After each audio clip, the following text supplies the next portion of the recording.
Hello ladies and gentlemen, this is Blue Maxima and I'm here checking out all the games on the store again. This time we're going through C through D. Just as a reminder, these are just my impressions, very quick impressions of every game on this list. And these will not be comprehensive, mainly because there are some games that I haven't played, although there's very few that I haven't played. And some of the games are actually missing from this listing. For example, C through D will probably be missing Child of Light. So as we go through, I'll see if I can remember which ones aren't on the store, but then again, if they're not on the store, it's probably not that good to tell you that they're there and to go buy them, because you'll only be able to buy them physically. But anyway, let's get on to the actual show, shall we? We'll start with the big one. Call of Duty Black Ops Declassified.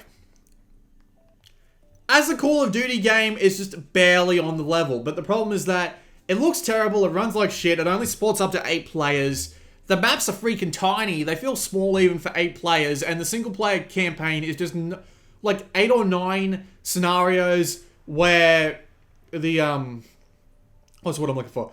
Where they're just like time challenges that only last a couple of minutes each, and there's no zombies mode, there's only like AI runs at you, turns at you, and shoots you mode. It's just really disappointing overall. I actually liked it back when it came out, but that was when I was much less of a cynic. To be fair, if you're willing to just kill your brain and not really care too much about the quality of whatever you're playing, this isn't actually that bad multiplayer-wise. You can just sit back, relax, and try and enjoy yourself a little bit. But once you get a shotgun, like the Spaz 12, a good SMG to stick in your secondary slot, and the explosives perk, you've basically won the game. Also, a bunch of people had internet issues for that game that never got fixed. So, yeah, that's great. The one Call of Duty game we got was a piece of shit for the most part. Cannonball's like a PSP game. What's it doing here? And this is a PS1 game. What's it doing here?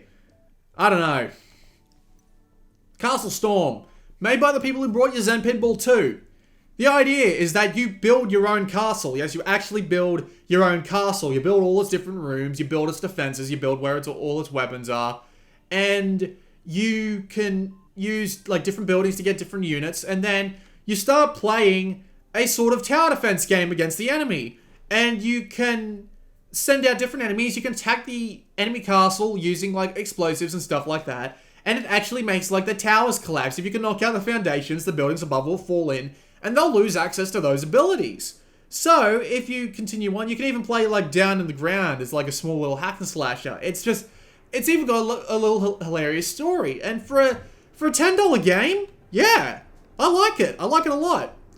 There's also 2 DLC packs that are there that add new campaigns to the game. So there's plenty to go do, and there's even a demo. So yeah, I love Castle Storm.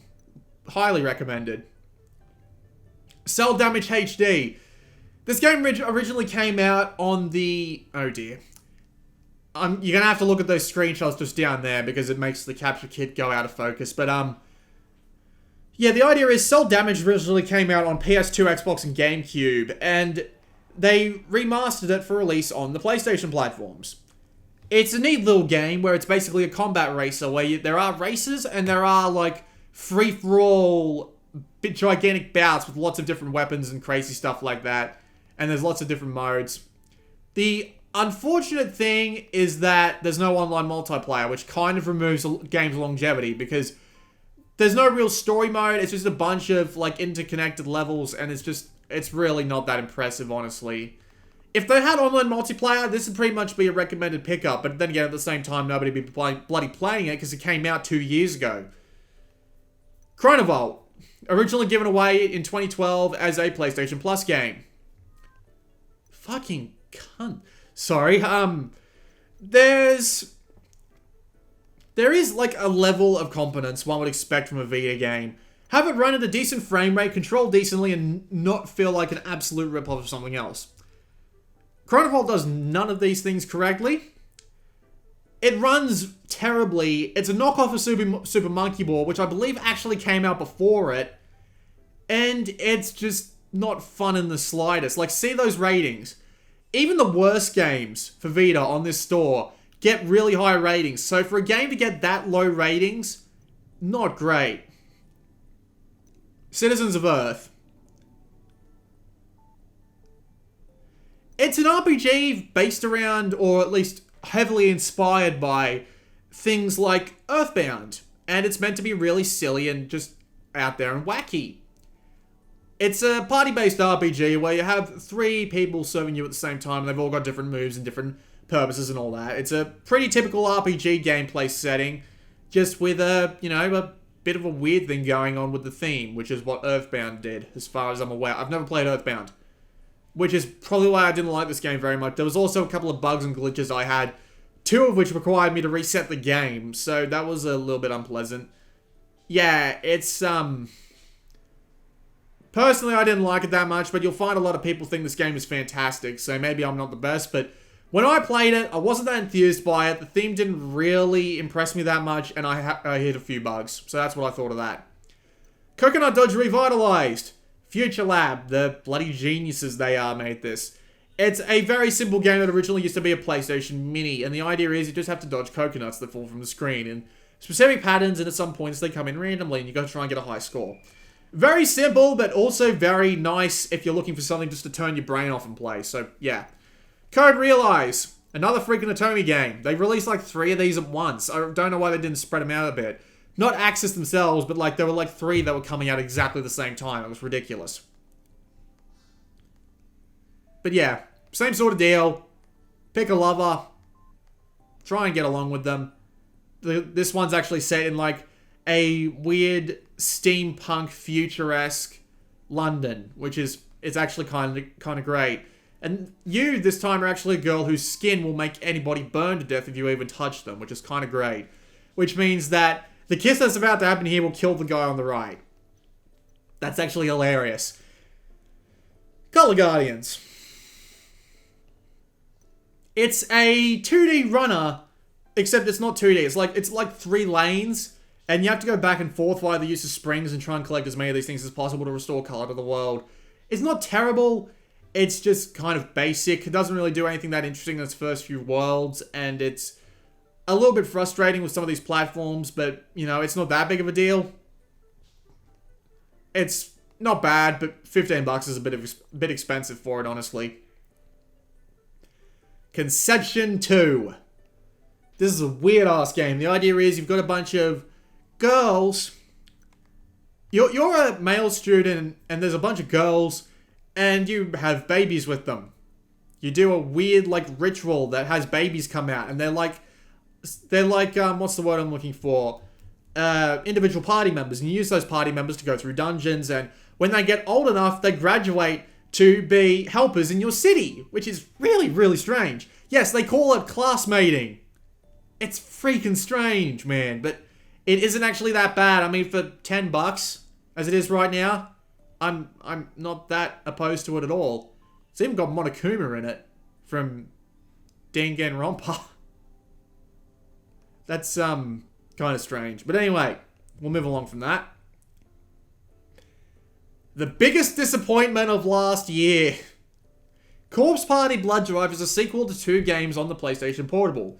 One was fantastic. The second one wasn't that bad, but it was more like a side story sort of thing. This game was fucking terrible. I literally had a video of me ranting about the end of this game for 45 minutes. That's how much I didn't like this game. Trust me. Don't pick this one up. Just go play Corpse Party on PSP and just stop. Pretend the other games don't exist. You'll be a lot happier. Trust me. Cosmophony. What a terrible name. It just... Putting phony at the end of anything makes anything sound fake, doesn't it?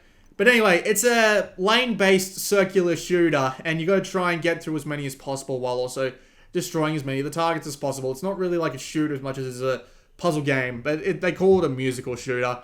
It's not terrible, but again, it's more based on memorization and precision than actual skill. So, if you're not a fan of that, you won't be a fan of this, but not great, in my personal opinion.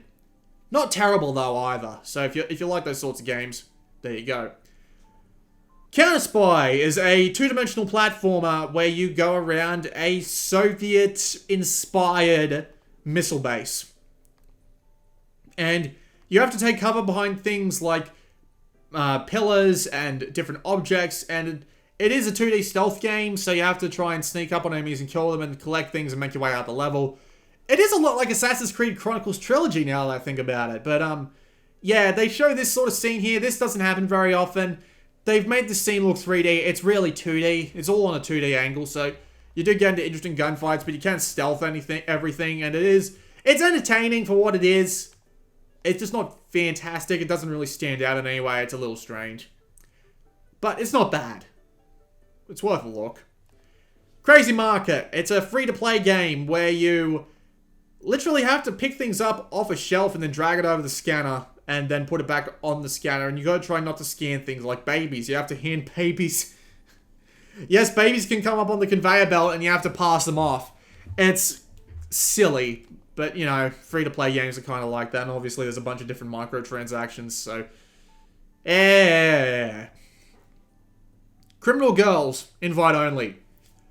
I originally imported the Japanese version of this thinking they were never going to release it here. Boy, was I fucking wrong.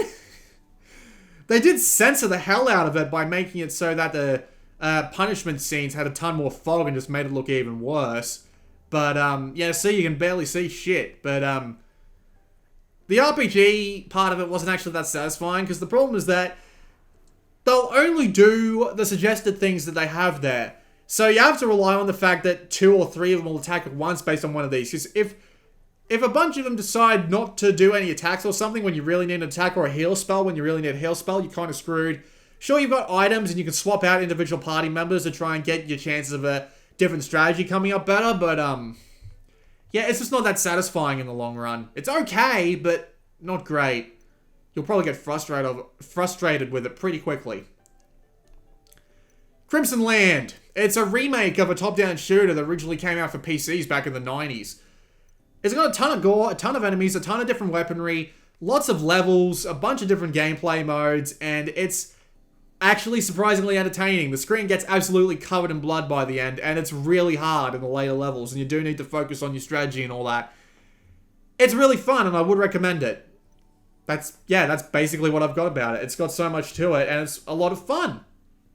Like, how can you argue against that? Croiler Sigma. Yes, that is how you pronounce that.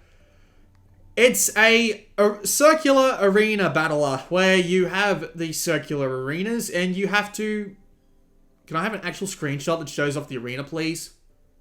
I hate misleading screenshots like this, where they show nothing but menus and then... Yeah, look at that. They don't even give you a full screenshot of the circular arena you'll be battling in 10 times out of 10. But it's a small circular arena. They have like 3 environmental variants that kind of get boring. And you have 4 different weapons, but they aren't so much weapons as much as they are special attacks. And special attacks wear them down and eventually they break and you need to go find more. And it just gets really, really boring really, really quickly. I mean, like, it's Dynasty Warriors with the boring factor turned up to 5. If Dynasty Warriors was a 2 or a 3. It's kind of silly just how repetitive this game gets after a while. And the story mode, which is the main mode of the game, only lasts for like an hour for every character. So 4 hours and you've got everything in the game that practically is to see done. Crossroad Crisis is a PS1 game, so we won't be touching that. Crypto the Necro Dancer. Basically, it's a roguelike with rhythm game elements. The game is grid-based, and every time one of those blue lines goes over the heart, it's a beat.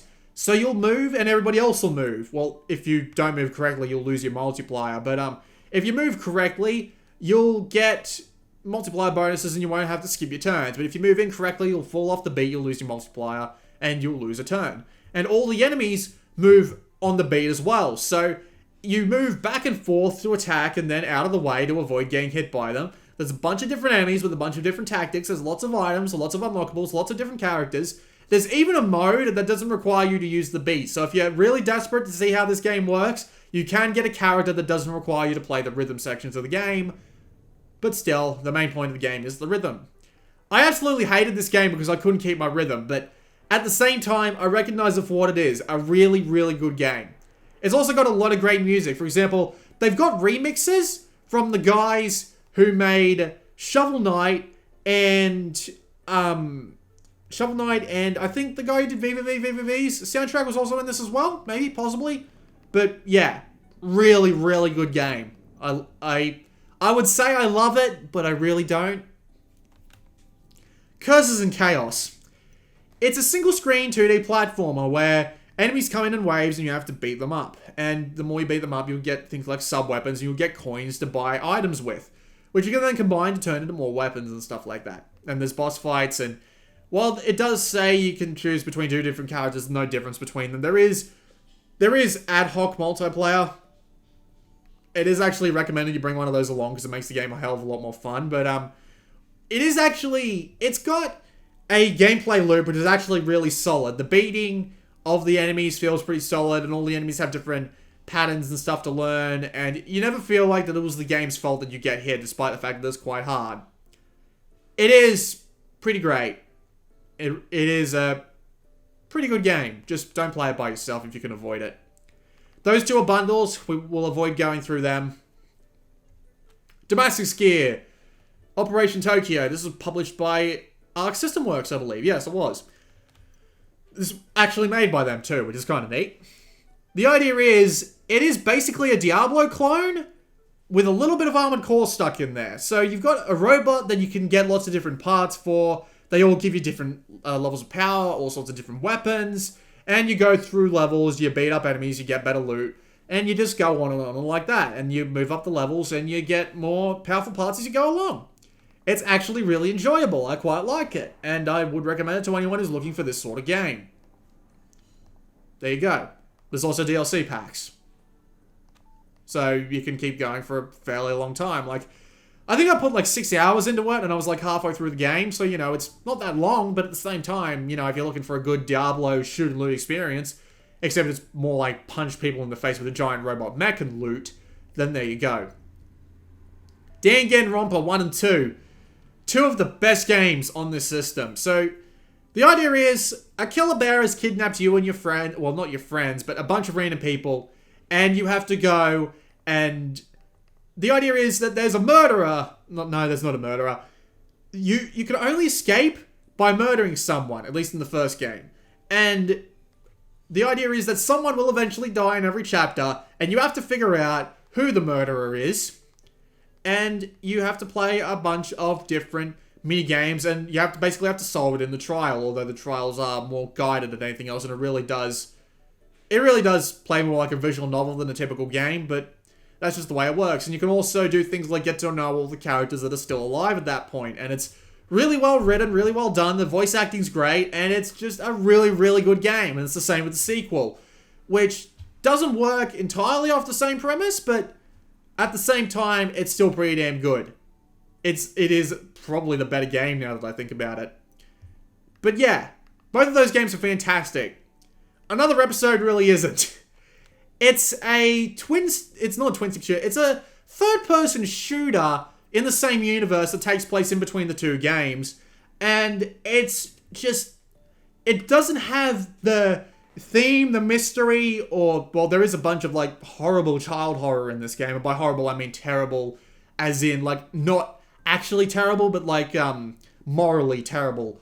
But it doesn't have the same mystery, intrigue, or anything like that Danganronpa 1 and 2 had, and the third-person shooting just feels tacked on, so I really don't like it that much. And I am fine with pretending it doesn't really exist, because, I mean, you can play Danganronpa 1 and 2 just fine. Unfortunately, the actual Danganronpa 3 isn't actually becoming a game. Instead, it's going to be an anime. And Super Danganronpa V3, which is the game that's coming to Vita and PS4 in the future, it's a completely new game with new characters. It's a jump from the previous storyline, which, to be fair, I understand, but at the same time, it's a little disappointing. Moving on to Daria's Burst. Best shooter on the Vita. It is a wonderful game. Absolutely fantastic. It's a two-dimensional shooter with a ton of levels, a ton of different ships, a complete arcade port to the point where it's literally a fucking ultra-wide sort of thing here. Not 26 by 9, 32 by 9. But there's also a mode that fills up the entire screen. It's here somewhere. I know it is. Come on, where is it? There it is. And all the ships play completely differently, so you have to adjust your play style. And there's a ton of stuff to do. There's like 3,000 stages in the arcade mode. 200 stages in the Chronicle mode. And they added 6 DLC ships, which are even more different than the previous previous 9 ships that are in Doria's Post proper. So you have a ton of stuff to go do, and the game's gameplay loop of learning the patterns, learning how to be a good ship pilot is one of the most satisfying things that exists on the Vita, and I'd recommend it to anyone. I have a video of me playing this game for 45 minutes and orgasming over it constantly. It is a fantastic game. Please play it. Day Tower Rush. Did I ever play this? Oh, it's an 8th floor game. Of course I didn't. Yeah, 8th floor tend to push out a lot of the games that they made for mobile phones onto the Vita, and I generally skip all of them after I bought one of them, and it turns out it wasn't even the full version. So it's like, God fucking damn it. I never bought another one again. But yeah, basic tower defense. What more do you expect? There's better tower defense games on the Vita. In fact, any game that these guys made, just, yeah, avoid. Day of the Tentacle Remastered. Never played it. Of course I didn't. Again, it's by Tim Schafer, or by his production company. So, I have heard it's good. Port's fine. It's just, yeah, I haven't played it. Can't tell you much more than that. But then again, any gamer who hasn't heard of Day of the Tentacle should probably go look up Double Fine, because, you know, they have made a fair bit of history in this industry. Dead Nation Vita, twin stick zombie shooter. It's got a few campaign levels, a bunch of different weapons, and it looks fairly good. It runs pretty well. It's got a lot of different enemies and zombies and all that. It's got online multiplayer. It's got a experience and a leveling up system and all that. Everything works. And it's a... who's the developer of this game again? It's from the people who made Super Stardust and Resogun. I can't remember the developer's name. I'll probably know as I go through these videos quicker. But, yeah. It's a good game. I don't like anything in particular about it. There is actually a pretty cool, this road, is it the Road of Devastation mode, or is it, it's like a second mode where you can choose what path you go down, and you get, like, supplies depending on what you pick and how hard it is. It's actually a pretty damn cool mode, but yeah. Dead Nation's perfectly fine. If you're looking for a twin-stick zombie shooter, you can't really go wrong with that. Dead or Alive 5 is a fighting game with lots of cute swimsuits. But it is actually just, you know, an actual fighting game. And it's a really good one. You've got all your different kinds of moves. You've got, where the hell is the full game? Full game isn't actually here. Yeah, this story is kind of fucked up. Can you tell? Also, we went past Child of Light, because of course we did. But, yeah, Dead or Alive 5 is actually really good. It's a 2D fighting game. It's got punches, kicks, holds, and blocks, and there's a lot of different characters, and there's a lot of stuff to go do, and unfortunately it doesn't have all the content of the console versions, but it's still a really good fighting game nonetheless. I really wish they'd put out, like, Dead or Alive 5 Last Round on the Vita, but I don't think they will at this point. Dead Man's Cross isn't actually on the Vita anymore, so there's no point talking about it, but go look up the Android game if you're curious. Deathmatch Village is like a platformer shooter that tries to be a MOBA, but is really average at all three. It's just a redneck, like, sort of game, like, sort of stereotype, like, actual stereotype, not a actual, like, redneck game. I'm not trying to be offensive, I'm just saying you look at this game and you see a stereotype. And it's just, it doesn't feel that good, it's really average, and it's just not pleasant to play. And it's got a lot of, like, leveling up as well. So you have to, like, level up to be... And the level ups are pure, like, extra strength. Or wasn't that the other game? I don't remember exactly. There's been 2, like, games like that so far on Vita, which is a little disappointing. But anyway. We'll move on to Deception 4, The Nightmare Princess. The idea is that you are an evil little bitch who has to set up a chain of traps in order to catch people, and these people have different resistances, so you have to do things very specifically, like knock them off their feet to take away one of the bonuses, get them into a big chain, end up with them going into, like, an environmental aspect. And I have absolutely massive trouble playing this game, but it is actually still a pretty good game. If you like puzzle games, they're actually pretty damn good. And there's a bunch of different stuff as well, like, there's a quest mode, which is new to this version, there's a big story mode as well, and it's got all the content of the original Deception game, so For 1999, if you like the sound of a game where you have to build chains to trap people, it's kind of great. And there's a bunch of traps here that cost $3 for some reason. Don't know why they're doing that. Demon Gaze is probably my favorite dungeon crawler on the Vita. And not just because of the art, but because it is actually a really well-designed dungeon crawler. The idea is you are a guy who can gaze into the souls of demons, capture them, and use them to your own benefit. You can carry along 3 different at once at the eventual point. And you have to level up your different party members, and when they die, you have to heal them and stuff like that. There's a bunch of different loot to go find.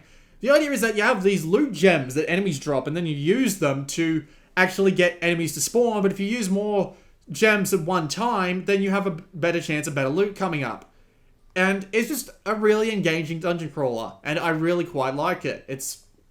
If you're looking for a dungeon crawler to start off with, pick this one. Just be wary, it's a bit fan-servicey. If you want to know how fan-servicey, look up a video on this channel that's called Meowch. M-E-O-W-C-H.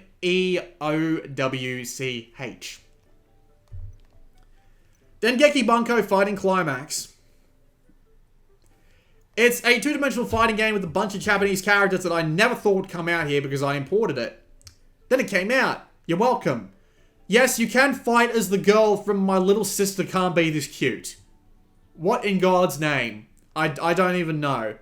But yeah, they've all got their own unique story modes. They were originally like a bunch of light novels that were included in the Japanese version. They didn't include here, obviously, because they didn't want to go to the bother of translating them. But, yeah, it's kind of strange that this game ever actually came out here.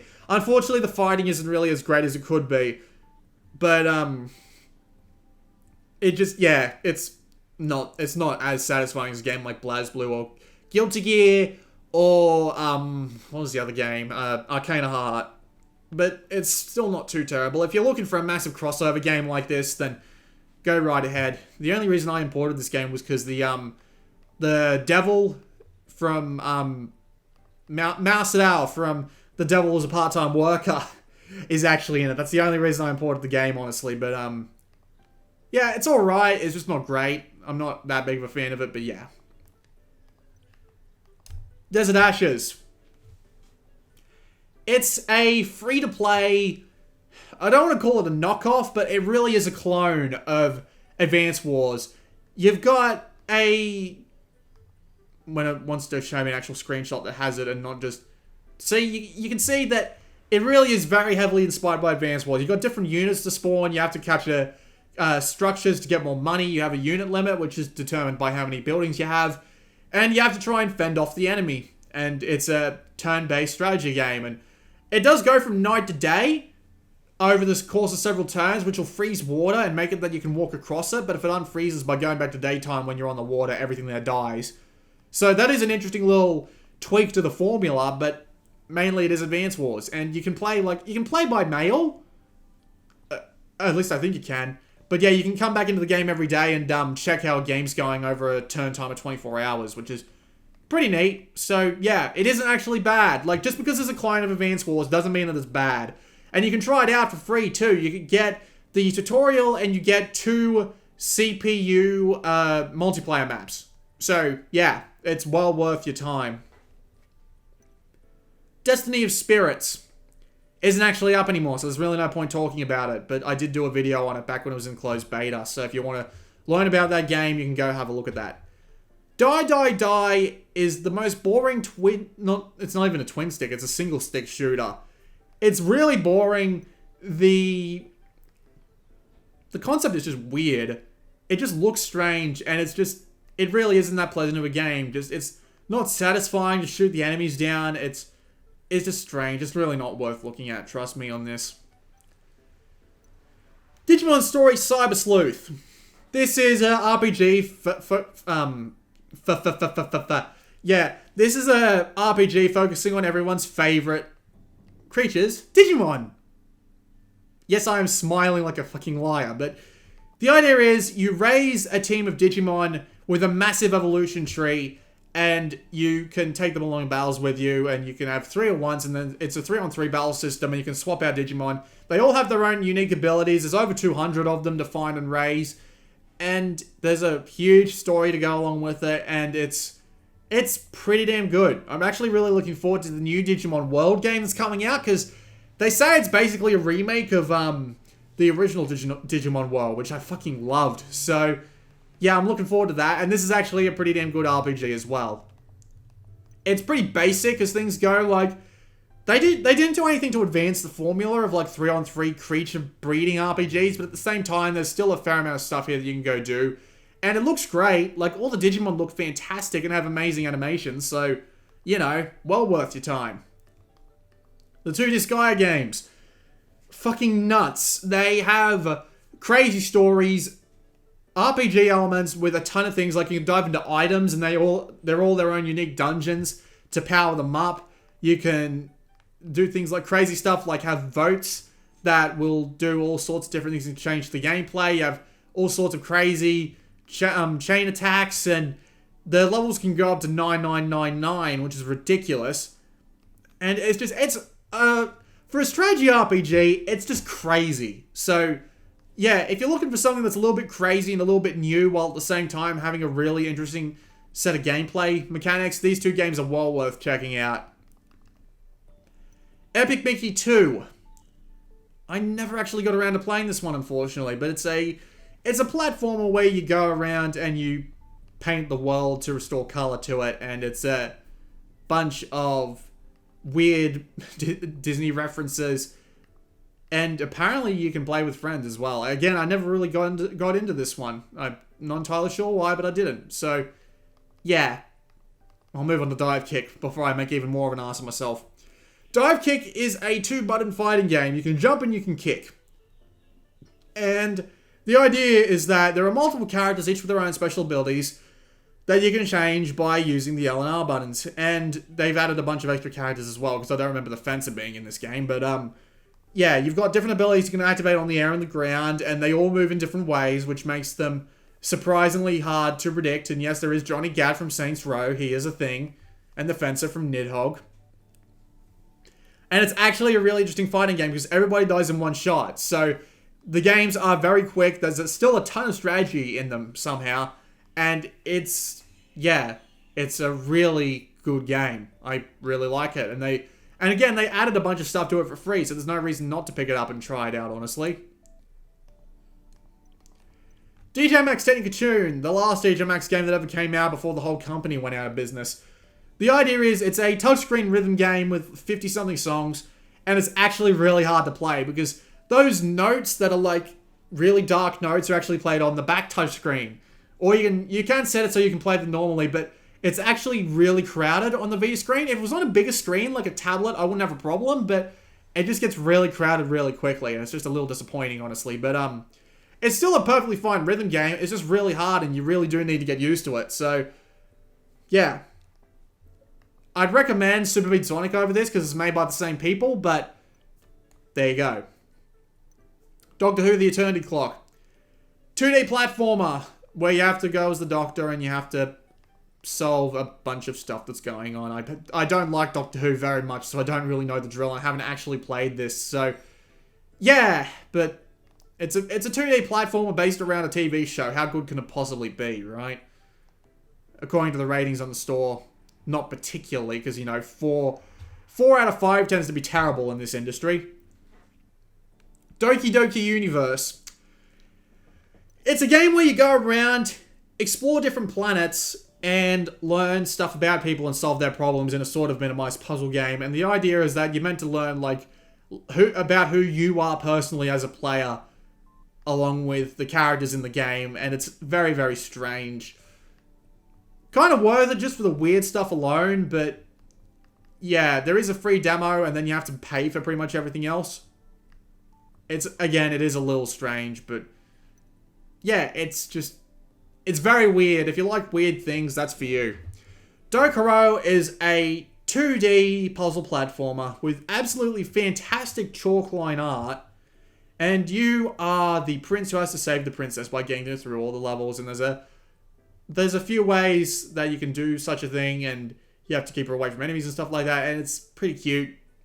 Not amazing by any means, but I mean, it costs $3 on Vita now, so I mean, if you're even remotely interested, you're not throwing away that much money by trying it out. Don't die, Mr. Robot. All you do in this game is move around and dodge things. Which, to be fair, isn't that bad. It is actually imagine any way you could extend that concept out to a full game and you've got this. Because they do everything they can to make this game interesting, and it is actually pretty interesting. And if you've got, 5 minutes just to pick a game up and, do something without actually being able to focus very much on it, Don't Die, Mr. Robot, great place to go. Don't Starve Giant Edition. I hate Don't Starve. I fucking hate it. I've always hated it.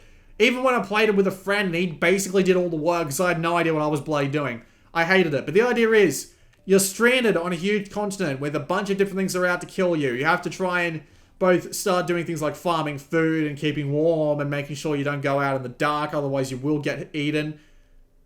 And you have to try and build a life for yourself. It is a survival game in a pretty big sense of the word. So there is a lot of stuff in it as well. It is the Reign of Giants expansion version. Unfortunately, you don't have multiplayer and you don't have the pack that just came out, which was shipwrecked. But yeah, it's a survival game, and if you're looking for a good survival game, this is probably a good place to start. Just have the wiki at the ready, and don't blame me if you hate it, because I did, and I just said that. Doodle Devil and Doodle God are just like the mobile versions, also Doodle Kingdom, where you have to combine two... Was Doodle Kingdom the same thing? I think it was. No, I don't think it was, but anyway... Yeah, Doodle God and Doodle Devil are the same thing, basically. You combine two different elements to... Oh, this is the same thing. You combine different elements to make different things, and then you combine more elements to make more things. Except these games are playable for free in a browser, and these games cost like $6 each. I don't really see the point. There's even a demo, and it's like, what's the point? But anyway... Dragon Ball Z Battle Z. This came out back when Battle of Gods came out, which was the latest, not the latest Dragon Ball Z movie, but the movie before the most recent one.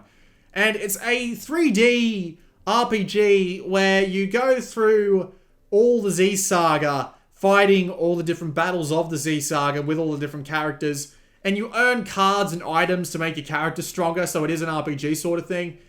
It is actually pretty damn fun, I'll give it credit for that. It is pretty repetitive though, because most of the combat is basically just beating up on them with the square button and warping away with the triangle button and trying not to get hit yourself. But still, it is a pretty cool game nonetheless. And now that it's a relatively cheap price, you can come and check it out pretty easily. Dragon Quest Book 1 and Book 2 are old school RPGs in the most old school sense you can imagine. They are based off the old Final Fantasy games. And you just, it's a Final Fantasy game, and number 2 is based on another game. I think it might be Chrono Trigger. I haven't played much of Chrono Trigger, but it's definitely based off something completely different. And they're both fairly interesting RPG callbacks. Just number 1 was relatively directionless, and I kind of got lost a lot. And number 2, I had a lot of bugs with it, and one bug actually stopped me from progressing in the game, I believe. But yeah, I'm not the best person to talk to about these games, but if you're looking for... I believe they actually fixed a lot of the bugs in book 2, so... Yeah. If you're looking for RPG callback games, these two are great, but it might not appeal to most RPG players. Dragon Fin Soup was originally given away on a, what's the word I'm looking for? Was it PlayStation Plus? Maybe. But, the idea is it's a sort of roguelike where the levels are randomly generated, the items are fairly randomly generated, and you have to go around and beat the crap out of people or monsters and such, and you can craft items and sell and buy them, and it is fairly RPG, roguelike-ishy. There's no such thing as permadeath, or at least I don't think there is. But, yeah. It's not too bad, but the game itself was fairly buggy, and the UI was really hard to deal with. So, what's going on is that they're actually reporting this game to the Vita as Dragon Fin Soup Extra Chunky Edition sometime next year. So, I would suggest waiting for that. Dragon's Crown. Best 2D beat 'em up on the Vita. Because it's by fucking Vanillaware. I mean, Muramasa Rebirth is pretty good, but this combines like 5 different beat 'em up styles with an RPG. It's basically Diablo meets Streets of Rage. It's absolutely fantastic. The loot trails go on forever. The story to campaign takes a long time. They raised the level limit to something ridiculous, and they've added like an endless labyrinth that goes on for like 255 stages. It's absolutely brilliant, and I would recommend it to pretty much anyone. Also, the art is fucking gorgeous. Need some bloody water there, good lord. Draw Slasher. It's a two-dimensional beat-em-up with weird-ass touch controls. It's not entirely enjoyable, honestly. It's just, you wander around the stage, you slash at them, and you try and avoid them, and it doesn't really do anything that particularly impressive. It's not that great. I wouldn't recommend it to that many people, but $5.99 is kind of hard to argue against. It's not terrible, it's just not great. That's a bundle. This is Dre, and the game below this one is a fucking PSP game. So Dre is a two-dimensional physics platformer that's designed to be done with two people. The idea is you can play some puzzles single player, but most of them are multiplayer. You have to go through and you have to... What's the word? You have to stick a bunch of blocks on a pedestal.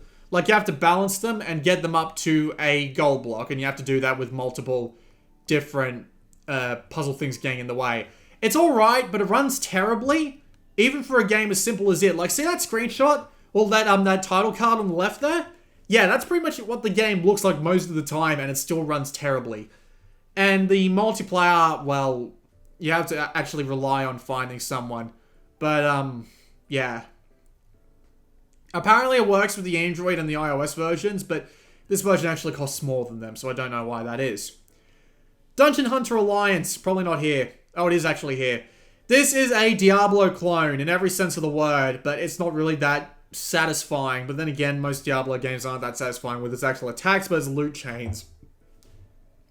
Unfortunately for this game, its loot chains aren't particularly fantastic either. It's just a bit of a bore more than anything else, honestly. And I mean, it wouldn't be too bad if it was $10, but it's $27. Avoid until it comes really, really low in price. Dungeon Travelers 2. This is about as basic a dungeon crawler as you can get. The idea is that you have these two lovely little ladies with you, and you go around trying to beat up special monsters to try and figure out how to keep the kingdom from being overrun. Yes, I am reading from the description down there.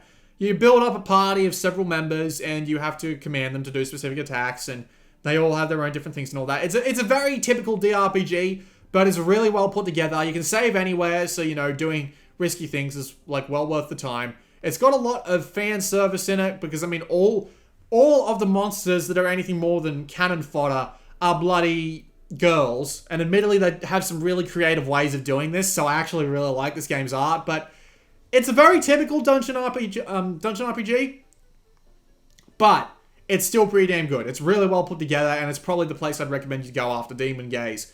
Also, it's fairly cheap right now, which is a bonus. It's great. I actually really like it. Dust Force. A lot of people held off on buying this one, unfortunately, because, what's the word? The game, a lot of people claim this game had a lot of performance problems, but it really doesn't. I don't know where this idea came from. At the very end of each level, the game does like a slow motion thing where it slows down once you've gotten the final bit of thing, but yeah, apparently that was enough to keep people from buying it. But the idea is, it's a precision platformer, a lot like games like Super Meat Boy. You go through these areas and you have to clean up all the dust, which is represented by things like leaves. And once you've cleaned them all up, you can get to the end of the level, defeat all the enemies, and that's basically it. And the idea is you have to learn all the levels very thoroughly and learn how to control yourself very thoroughly.